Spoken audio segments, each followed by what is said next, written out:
organization and the NYSC. So the NYSC is a mandatory program in Nigeria where every graduate between the ages less than 30 must undergo.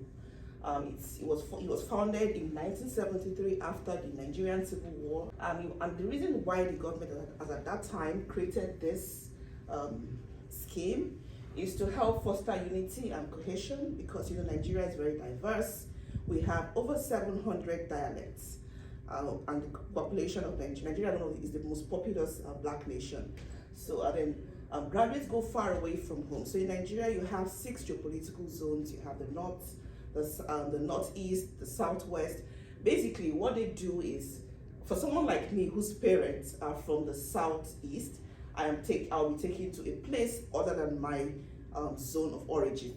The idea is that you go there, you learn about the people, and you integrate, and then it just helps to build trust across the people. And sometimes marriages can occur, and then they have children who will now have different, different identity, So basically, that's the idea of this initiative. So it starts with the 3 weeks. So you can see the people you see there, they're basically young people who just graduated. You have to spend 3 weeks in the camp, 3 weeks of orientation. So far, this is my second year PhD leadership communication. So this was actually a presentation in my class, Dr. Priest's class on leadership theories.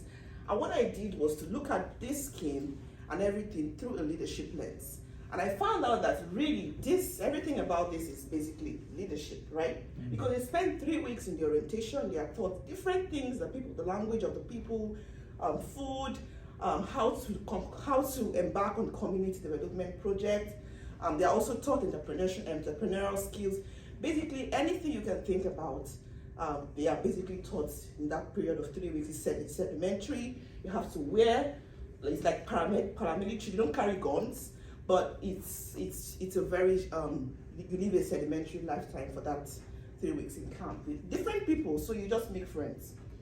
And then after that, you are posted to a place of primary assignment. The place of primary assignment can be like a school. It can be, in my own time, I was posted to a Bauchi State Television as a reporter. So you can be taken anywhere based on your talent, your background, or anything. Yeah. So what's the gap here? The gap is that 1 in 3 people worldwide does not have access to potable water. This deficit has led to spread of diseases and deaths in extreme cases of thousands of people. This is really very common in Nigeria. I know here, America, water is like a luxury. Water is very easy. You can always get potable water, but it's not that way in Nigeria. And it's expensive. Potable water is expensive. So women at the grassroots are the worst hit, by this menace. Since in these communities, right, it is the women who go out in search of water. Sometimes they are being raped because they have to walk long distances. Sometimes they have to drop out of school. Sometimes they don't even have water to wash their uniforms. So for that reason, they don't go to school. So you see how, like they say, water is life, right? Several things, sometimes fatigue, violence, the list is endless. So my organization, what we do is to find ways of providing water. Now, another thing I'd like to mention here is potable water is very expensive.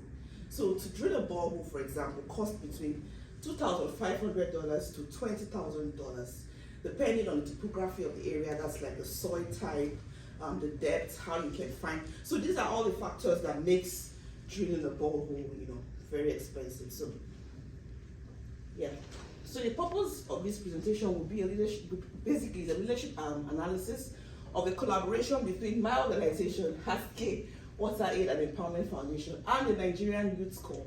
I'll explain what that is, members, to provide potable water to thousands of people in the remote and less privileged parts of Nigeria, in the face of limited resources. Okay, so how did it all start? I was a young graduate, 21-year-old, posted to northern Nigeria from my NYSC, and I lived in a community. So at that time, lots of violence caused by Boko Haram. I lived in a church, and I, encountered, a bomb blast, and there was so much pressure to go back home. But then I come across this community. It's in Bauchi. They didn't have access to water, and because as a news reporter, that was how I got to find out about them. And I was like, okay, let's see how we can work, to do this. So the NYSC, right, is so easy. Not easy, but I think there's something, soft power, right?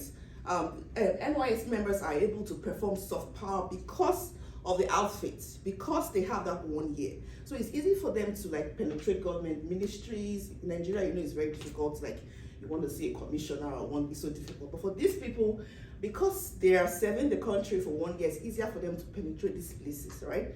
So I was able to work with them to sink the first borehole. It provided water for 6,000 people.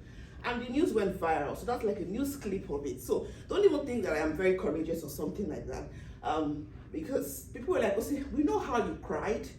My father dropped me up at the park and it was so emotional going to the north, a place that is crisis and very tension was quite palpable. How did you do all this in 1 year? So the whole story went viral, and then I went ahead to start this organization, Haske. Haske was the name given to me in the north. It means light, the community where I sung the borehole. So I named the organization after the name they gave me, right? And then, so what do we do? So I can't do this alone. It's impossible to fund this borehole project. They're so expensive. So what I do is to work with young core members who are in camp. We provide counterpart funds and mentorship for them to also do the same thing that I have been able to do, right? So let's look at this through a leadership. I'll just go through this. We already know what social change. I think at the extreme you have social change. Social change is about sustainability. I see it as a movement, collective leadership. And then you have social materiality. We call that social materiality talks about how spaces, places helps us impact leadership. I think the fact that they have to move elsewhere from home, it also helps them also to demonstrate that kind of leadership, the outfits they wear, everything. And then leadership as practice. These people, they're just like me. Just imagine a 21-year-old, not like I had extraordinary abilities, right? Nothing special, but they are able to do so much in 1 year. So I think they don't have any political affiliation, nothing, but they're able to enact leadership. Leadership as practice about how you enact leadership through day-to-day experiences. And then to me, the core, which is what I now define as leadership, is leadership, the production of direction. I think it was Dratt's definition, alignment and commitment. You just see how these three things shows up, and then leadership emerges from this crop of young Nigerians. And the thing is that it never changes. It never changes. So the results, so you see this is another young lady who is commissioning her project that we have sponsored. Provide water at reduced cost, right? People wonder how we do so much. This is a secret, nothing special. So leadership development tool for the core members too, because their life is transformed. We follow up with them after this service and they are doing great things, right? Then high community engagements. The community love these people so much. Oh my goodness, they treat them like their own member. I was even adopted as a member of that community, So, and then the project is sustainable. Remember, social change is about sustainability. The first borehole I did was in 2011. This is 2022. More than about 10 years after, that borehole is still surviving. Yet they say that hand pumps cannot last more than 6 months. So, yeah, I would like to conclude by saying, even though core members begin as strangers, to the places where they are posted, right? They deliver dividends of democracy, where elected public officers are underperforming or have failed, because each community in Nigeria, right? You have a local government. It's the smallest units of government. It's supposed to be closer to the people. And in Nigeria, we have about 773 local governments. You must have a core member in this 773 local governments, and you have them doing so much, right? So, and then guess what? They are able to get funding for this project from the same government. So imagine that they do not go to request for that, because why? We don't give them the full funding. We just give them a part, and we encourage them to go to the government, go to the water bodies, and go to all that, right? So imagine that they don't. Those funds are going to be, what do they call it now? Corruption and all that. They're going to be used for personal reasons. So the insight and application shared will add value to non-governmental organizations, policymakers, and leadership developers as they navigate complex challenges while solving societal issues like water and others. So thank you so much. Thank you.